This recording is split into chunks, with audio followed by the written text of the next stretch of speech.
push, from the punch, from the jab, this guy's coming at me. I got this negative energy, and he's really like using that lead hand. So all we're gonna do is we're gonna parry, step off line.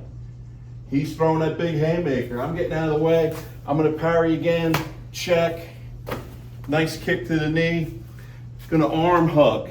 And as I hug that arm, I'm gonna stop him right here. Hang on to this guy.